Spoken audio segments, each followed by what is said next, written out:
Sitashughulika na wale watu. Mimi kazi yangu ni kukula na kukunywa, na kazi yangu ni kustarehe. Lakini mtu ambaye ajipendi, mtu ambaye ako na moyo wa kusaidia wengine, mtu ambaye ako na moyo wa Mungu, huwa hajiangalii, huwa ako na mawazo ya watu wengine, jinsi ambavyo watakavyoinuka.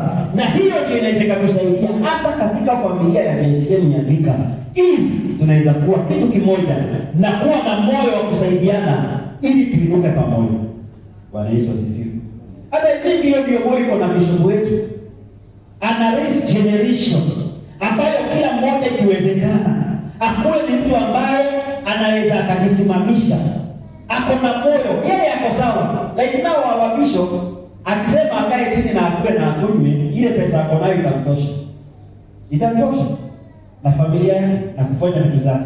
Lakini mbona kila siku anasumbukana? Yeye anapelekewa pesa, anasema hii pesa nataka ninunue gari ya kupelekangia wale watu hawajiwezi, wale wazee chakula nyumbani. Unaona ule moyo?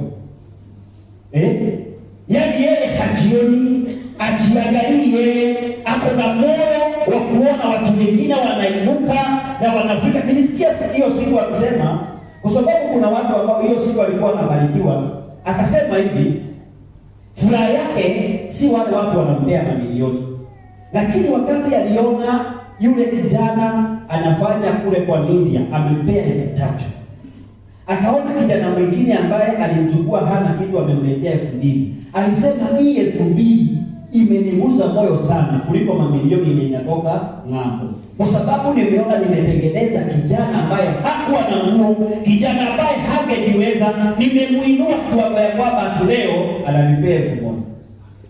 Akafurahia sana, akasema nasikia vizuri. Hiyo imenigusa ya kwamba vijana wangu ndio wananibariki saa hii na hawakuwa na chochote.